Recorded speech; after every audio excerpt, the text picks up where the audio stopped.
So today I am sharing what was my #1 trick for improving my painting much faster. We're talking months and months of practice shaved off just because of this one thing I do. So if you're new at painting, regardless of the medium you're using and are feeling frustrated at the time it's taking for you to improve and actually paint something you like, this one's for you. A big disclaimer here, guys. This video is in no way to show you how to take other people's art and pass it off as your own, okay? As a content creator and an artist myself, I know how crappy it is to see your work duplicated and used without your knowledge or permission.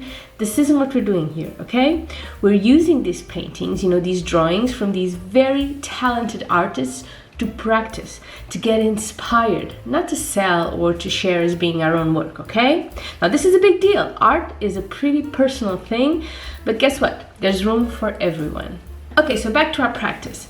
You can look online for something you like, in which case all you need to do is grab a watercolor paper sheet and trace it over your computer screen.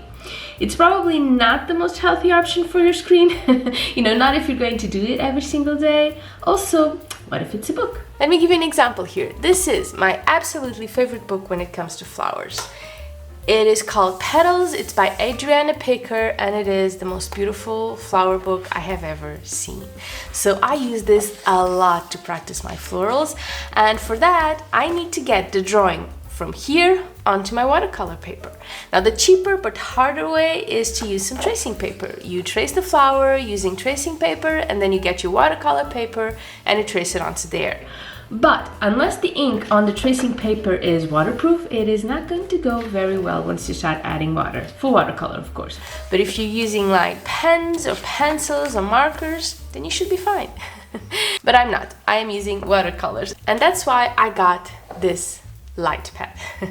Now, using this light pad or placing your original drawing against a window and taking advantage of the sun to trace over is pretty much the same thing, except for the fact that you need to be holding it up, and unless you tape it onto that window, odds are it will move around. With the light pad, you just place it onto the table, place the drawing on top of it, the watercolor paper on top of that, and you're good to go. Now this model is pretty cool because you can just block the on-off button, and what happens is you can trace and use it all you want and you won't shut it down. And a lot of models get this problem, okay? You're tracing it and it shuts down and it's a pain. This one does not do that. Now, there is a teeny tiny problem when using this method when you're using a book, particularly if it's one as colorful as this. So let's imagine, let's pick one. Okay, this beautiful one, and you're trying to trace over it, right? You've got your watercolor paper on here, and here's the problem. Particularly for a book as colorful as this one, you're lighting up both sides of your page, and it's really tricky to tell which flower is which, particularly when you have thick watercolor paper on top. Plus, if you do this a lot, you may end up damaging the book, which is a real shame because this book is gorgeous. So here's what I do instead. Nowadays, pretty much everyone has one of those printers that also scans and copies stuff, right? So that's what I use. I mean, yes, you can scan your drawing and then trace them over the laptop screen, but I prefer, to copy the drawing in color, draft. You don't have to be high quality at all, and then I use the light pad to trace over it. Why? Because I only need to copy once, and then I just store it away in a folder and it's ready to use at any time. And it does not ruin my laptop screen. So this is the flower I have picked for us today, from this awesome, amazing, colorful book. And here is the copy I've made from it. You can copy this draft. It doesn't need to be high quality. All you need to have is the different shadings and the different contrasts so you know what you are tracing. I place my drawing here, and this doesn't move around much. It adheres for some reason, which is a really good thing to do. And then we get our watercolor paper onto here. It's a bit smaller, but that's fine. There's a little bit of leaf over here, but I can work around that. And this paper is Academy watercolor paper, 100% cotton. It's a block, but I can't use the block because, I need to trace it. So I'll just have to take this onto my table when I'm painting. Now, this works much better with less light around you, so keep that in mind. Let me show you what I mean. 1, 2, already you can see a major difference, and there you go. Now here's why this is an excellent practice for beginner artists. You're getting muscle memory first and foremost, okay? If you trace this flower in the sequence you would if you were drawing it by yourself, you know, from the inside out, you're learning how to do it. You're looking at the shapes and all the little details, and soon enough, you will be more than able to make your own version of this flower because now you know the elements. You've drawn them yourself. Also, you get many opportunities to practice your paintings and your shades and your values. I mean, you're looking at the original and you're noticing how the different tones provide volume and movement to these petals and how it all looks. You know, like the light is hitting the flower in a certain way. There is a lot of information, a lot of knowledge you can get from this very simple exercise. Also, if you paint this flower right now and then do it again in like a month or 3 months, you will see a major difference in your skills. And that, for me, is the most rewarding part of all. You know, to realize how much you've improved. It just motivates you to keep going. And you know, I remember when I was just starting out and nothing I did looked good, and it was just so frustrating, you know, tracing over a lovely drawing and then just painting it, you know, the best way you can will look much better than if you're drawing it on your own. Much better, because then you don't have to draw it by yourself. You'll just have to color it, you know? Tiny details that keep you going and keep the frustration at bay, which is really important at this stage. You know, we all wished we knew how to do things perfectly the first time we tried them, you know, particularly when we love it so much and are excited about it. But that's just not the way it works. It takes time, a long time, to become very good at anything. So you need to be patient with yourself, you know, practice as much as you can and just make life easier for yourself. And this is how I made life so much easier for myself and improved my skills overnight. Well, maybe not overnight, but over a couple of weeks.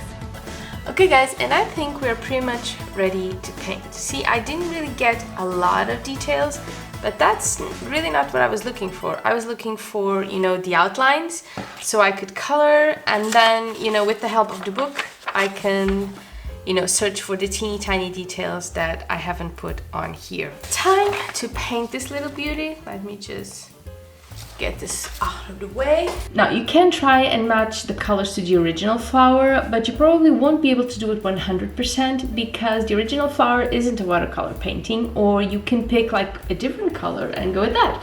Whatever works for you, it is your practice, no one else's. Okay, so let me get my book. This isn't it. What is it? There we go. So here's my lovely book. Here is my painting. I need to tape this onto my table first of all. And I will be using my Winsor & Newton set, and I have to say I'm unexpectedly surprised, you know, positively surprised by these watercolors. And I really shouldn't be unexpectedly surprised with everyone, considering them pretty much the best or one of the best watercolor brands out there. But what can I say? By the way, if you want to watch me unbox and swatch them, I will put a link in the description for that video, okay? So these are mostly pinks. Yeah, pinks, greens, a little bit of yellows, lots of different greens out here. Lots of little speckles, little red speckles. That should be fun. But yeah, mostly pinks. Now this is white. I'm not going to leave it white though. I am definitely going to add maybe a really light burnt umber, or maybe just a really light pink. I'll have to see about that because I don't want this to be white. You know, it's no fun white. Oh, sorry. Yeah, it's totally white, but it contrasts well with the background color, but we're not doing that. Let's see. I think I'll go with greens and purples maybe. Yeah, go a little bit darker with tiny little purple. Got my swatch card right here, which always helps to pick the colors. And yeah, let's just get started. I will add first pink wash to the whole thing, and then once it's dried, I'll go back for the veins. This is actually pretty simple, I think. Famous last words. Let's see how we do. thing. Okay, let's wet this nicely. We won't really have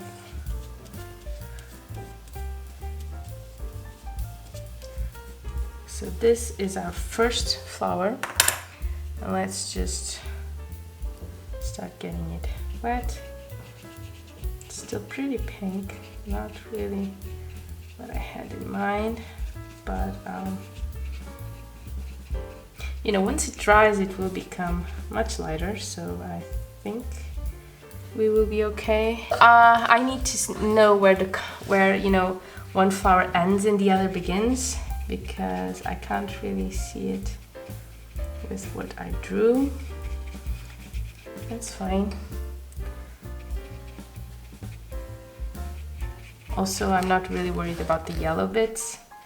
I can get to those later. Now all I want is a thorough wash of pink. Now for my second flower, and this one is darker for sure, so we add a little bit more of pink. Yeah, exactly what I had in mind, because we need to distinguish both of them.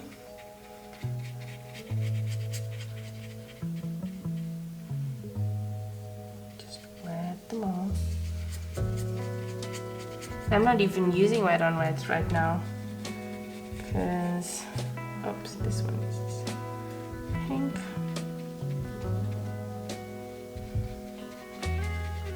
I think I'll have to go with orange for this one. And I'm not doing wet on wet for this one because I really want the color to be strong enough to differentiate from the two flowers. You know, this is lighter, this is darker, and that's exactly the way I want it.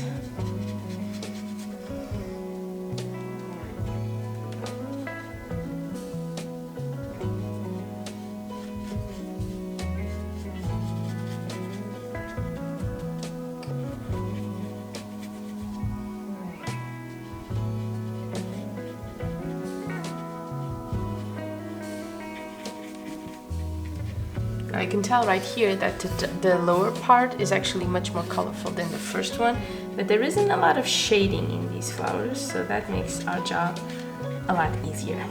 Okay, first layer is done.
So our first one is looking pretty good.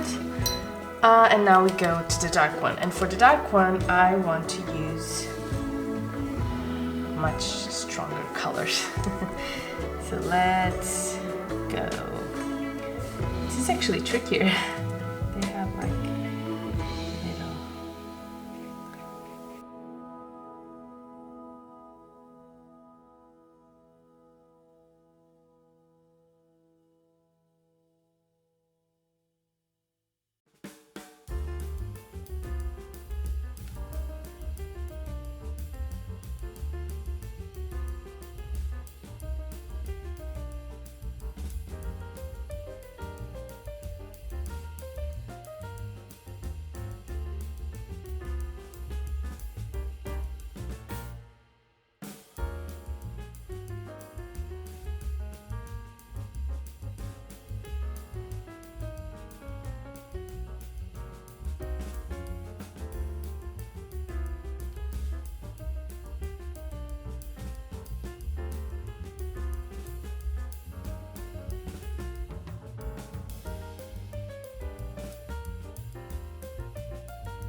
Now here what's important is that you realize that it's all converging in the center, okay? This is the center of the flower and everything comes off it in this direction, okay? Not like this, it just all converges here. And that's the important thing that you need to take away from this exercise. It all converges, you just follow the movement of the petal, okay? Otherwise, it just won't work.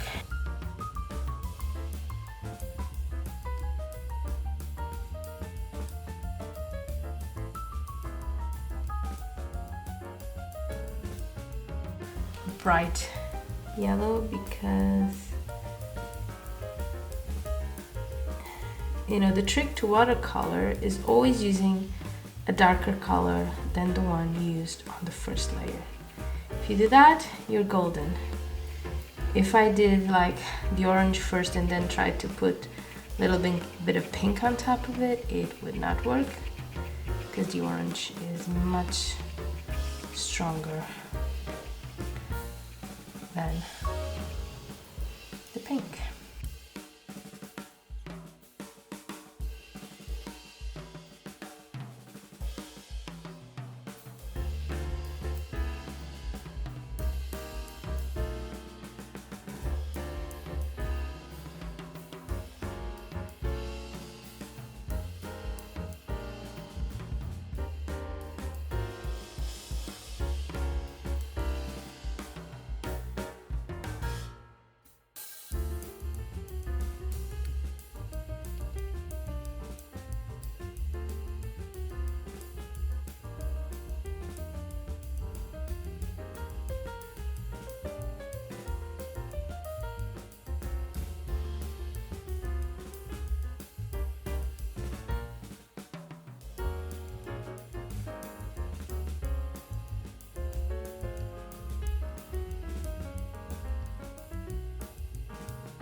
And just like that, you go from a really simple, really drab flower to something absolutely gorgeous.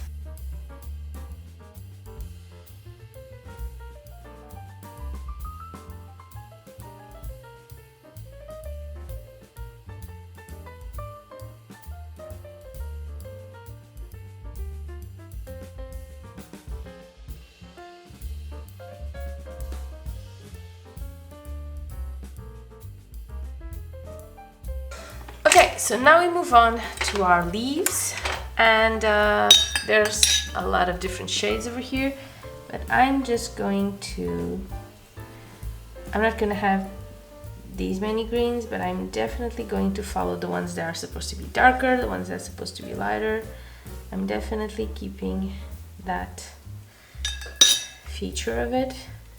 I'll start with the bigger ones first, I think, because they need to dry.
Okay guys, now before we move on to the doodling, I think we need a background. There's not really a lot of room for the wet on wet, but I think we could make it if I'm really careful in wetting this so it doesn't bleed.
Okay guys, this is what we have so far. You can see it's quite different from the original, but that's kind of the point, you know, like I said.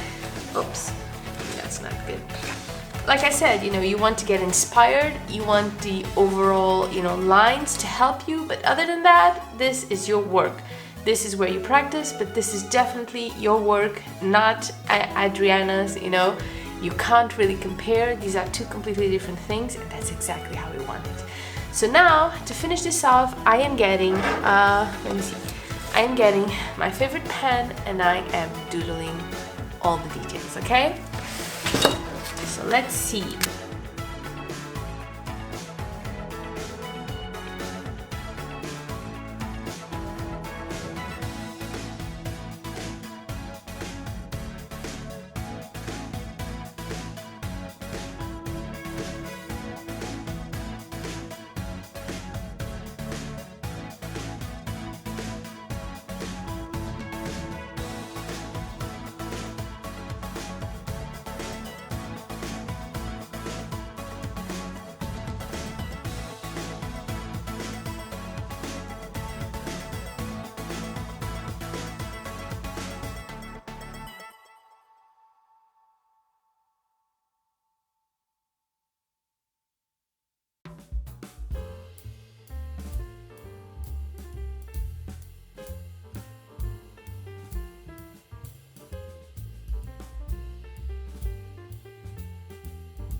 Guys, this is looking gorgeous. I am loving the way this is looking.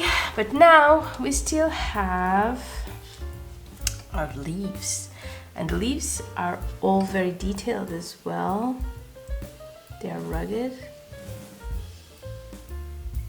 And then they have this line. And then they just go.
And you know what? I think we're done.